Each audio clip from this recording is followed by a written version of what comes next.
तुरंत ही उस सुंदर हिरण के पीछे अपने धनुष बाण लेकर निकल देते हैं। और प्रभु श्री राम जब उस सुंदर हिरण के पीछे पीछे जब वन में कुछ दूर पहुंच जाते हैं, तब वह रावण के बताए हुए विचारों पर वह हिरण तुरंत ही जब कुटिया से ज्यादा दूर पहुंच जाता है, तो वह प्रभु श्री राम के एकदम सामने आकर ठहर जाता है, जिससे प्रभु श्री राम को उस पर निशाना साधना आसान हो। और वह तुरंत ही प्रभु श्री राम उस पर निशाना साध कर उसके छाती में बाण जैसे ही मारते हैं, तो वह एक ब्राह्मण का रूप ले लेता है और वह प्रभु श्री राम की आवाज में लक्ष्मण सीते कहकर चिल्लाने लगा। और तब प्रभु श्री राम ने उसकी इस दहाड़ पर बहुत ही ज्यादा विचलित हुए और वह समझ गए कि यह कोई माया जाल है जो राक्षसों के द्वारा बिछाया गया है। और जब इधर कुटिया में माता सीता और उनके छोटे भाई लक्ष्मण यह आवाज सुनते हैं तो आश्चर्यचकित होते हैं। तब माता सीता का दिल जोर जोर से धड़कने लगता है और वह प्रभु श्री राम को लेकर बहुत ही ज्यादा चिंतित होने लगती है। और इधर से बार बार वही आवाज में वह ब्राह्मण चिल्लाए जा रहा था। तब माता सीता दौड़ के लक्ष्मण के पास जाती है और लक्ष्मण को कहती है कि तुम्हारे भैया जो कि बहुत ही ज्यादा संकट में है, तुम शीघ्र ही उनकी रक्षा के लिए जाओ, देखो किस तरह से पुकार लगा रहे हैं। तब लक्ष्मण तुरंत ही माता सीता को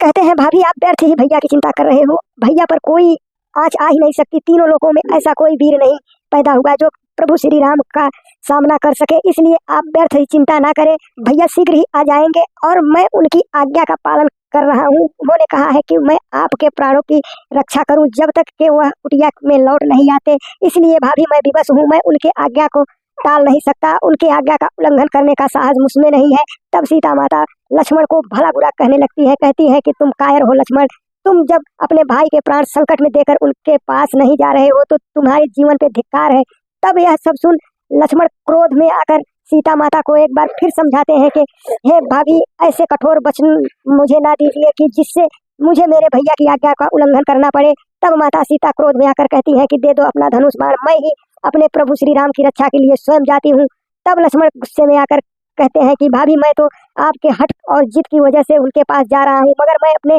गुरुदेव से पाई हुई एक सुरक्षा कवच से आपकी कुटिया के चारों तरफ रेखा खींच दे रहा हूँ, मगर आप जब तक हम दोनों भाई कुटिया में लौट ना आए आप उस रेखा को पार मत करना, उसके अंदर आपको कोई छू भी नहीं सकता। ऐसा कहकर लक्ष्मण तुरंत ही अपने गुरुदेव के उस वरदान को याद किया और अपने बाणों से वह चल दिए लक्ष्मण रेखा खींचने। यह सब दृश्य देख माता सीता आश्चर्यचकित होने लगी और जब लक्ष्मण ने कुटिया के चारों तरफ एक लक्ष्मण रेखा खींच दी, तब वह तुरंत ही माता सीता को कहते हैं कि हे माता, आप जब तक हम दोनों भाई कुटिया में वापस ना आ जाए आप इस रेखा को लांघना मत और इसके अंदर आपको कोई छू भी नहीं सकता। यह मैंने अपने गुरुदेव से पाया हुआ एक सुरक्षा कवच इस कुटिया के चारों तरफ बिछा दिया हूँ और इससे लांघना तीनों लोगों में किसी के बस का नहीं है, इसलिए आपसे मेरी विनती है कि आप इस लक्ष्मण रेखा को मत लांघना। तब लक्ष्मण की यह कठोर वचन सुन माता सीता तुरंत ही कहती है कि तुम मेरी चिंता व्यर्थ नहीं कर रहे हो, तुम शीघ्र ही अपनी भैया की मदद के लिए जाओ। तब लक्ष्मण तुरंत ही माता सीता को कहते हैं कि हे माता, आपसे मेरी एक बार फिर से विनती है, आप इस रेखा को पार ना कीजिएगा जब तक कि हम दोनों भाई वापस ना आए। और ऐसा कहकर लक्ष्मण तुरंत ही माता सीता से आज्ञा लेते हैं और वह प्रभु श्री राम के पीछे निकल देते हैं। और जब इधर लक्ष्मण प्रभु श्री राम के पीछे निकलने लगते हैं तो वह तुरंत ही आकाश पाताल और वायु समस्त जीव जंतु को माता सीता को उनके रक्षा के लिए सौंप कर कहते हैं कि मैं मिथिला नरेश राजा जनक की पुत्री को आप सबके हवाले कर उनके जिद और हट के कारण मुझे उन्हें अकेला छोड़कर जाना पड़ रहा है। और ऐसा कहकर लक्ष्मण तुरंत ही वहां से प्रभु श्री राम के पीछे निकल देते हैं। और इधर जब खोजते खोजते जंगल में कुछ दूर जाते हैं तब रावण यह सब देखता हुआ तुरंत ही सोचने लगता है कि अब तो कुटिया में कोई नहीं है और वह तुरंत ही माता सीता के पास जाने का योजना बनाने लगता है। और फिर वह तुरंत ही माता सीता की कुटिया के पास पहुंचता है और वह तुरंत ही एक जो कि बहुत ही ज्यादा तपस्वी ब्राह्मण का भेष बनाता है और जिससे वह की एक जोगी लगने लगता है जो कि भिक्षा मांगने के बहाने माता सीता की कुटिया में प्रवेश करने वाला था। और वह जब अपना रूप देखा तो बहुत ही प्रसन्न हुआ और इधर माता सीता प्रभु श्री राम की याद में बहुत ही ज्यादा चिंतित बैठी हुई थी। तब तक रावण ब्राह्मण का भेष बनाकर जब माता सीता की कुटिया के पास जाने लगा तो वह तुरंत ही कुटिया के बाहर से ही माता सीता को आवाज लगाया और कहा, मुझे कुछ खाने के लिए दो, मैं बहुत ही दूर से पैदल यात्रा करके आ रहा हूँ और मैं बहुत ही ज्यादा थका हुआ भी हूँ। तब माता सीता जब एक बुजुर्ग ब्राह्मण को देख उनको दया आती है और वह कहती है कि ब्राह्मण देवता आप वहीं पर ठहरिए, मेरे प्रभु श्री राम और उनके छोटे भाई लक्ष्मण जो कि हम लोग यहाँ पे तीनों साथ में रहते हैं और इस समय वह दोनों भाई नहीं है, इसलिए आप कुटिया के बाहर ही रहे, मैं आपको कुछ खाने के लिए ला कर देती हूँ। तब तक ब्राह्मण कहता है कि हे पुत्री, मैं बहुत दूर से आया हूँ और मैं तनिक विश्राम भी करना चाहता हूँ। तब फिर एक बार माता सीता मना करती हैं और इतने में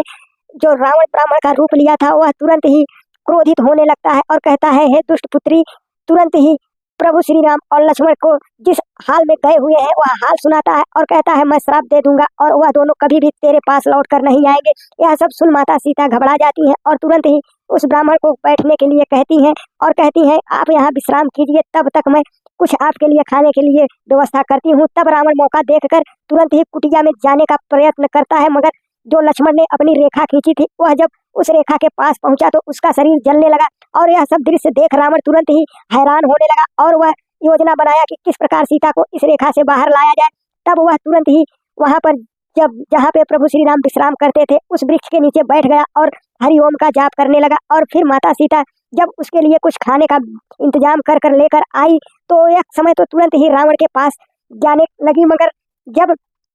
वह लक्ष्मण रेखा देखी तो तुरंत ही ब्राह्मण देवता से कहा कि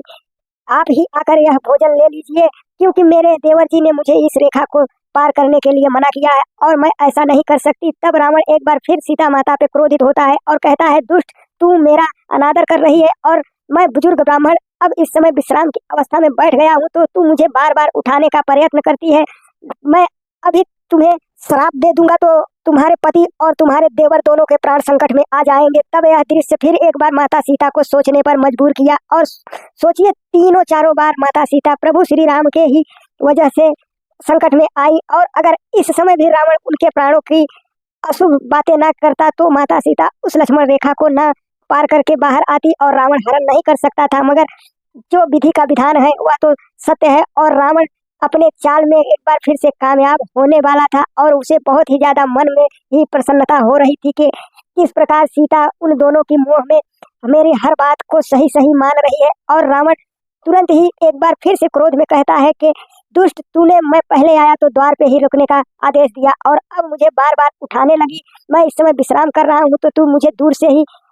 खाना परोस रही है। ऐसा तो आदमी जानवरों के साथ भी नहीं करता। तब माता सीता उससे बहुत विनती करती है मगर वह कुछ नहीं सुनता और तुरंत ही अपने कमंडल से जल लेकर अंजलि में तुरंत ही वह प्रभु श्री राम और लक्ष्मण को श्राप देने ही वाला था। इतने में सीता तुरंत ही अपने कुटिया से बाहर निकलकर दौड़कर तुरंत ही रावण के चरणों में गिर पड़ी और कहा, रहम ब्राह्मण देव, आप ये श्राप ना दीजिए, मैं आपके लिए स्वयं भोजन लेकर आ गई हूँ। और जब रावण यह देखा कि एक बार सीता उस रेखा से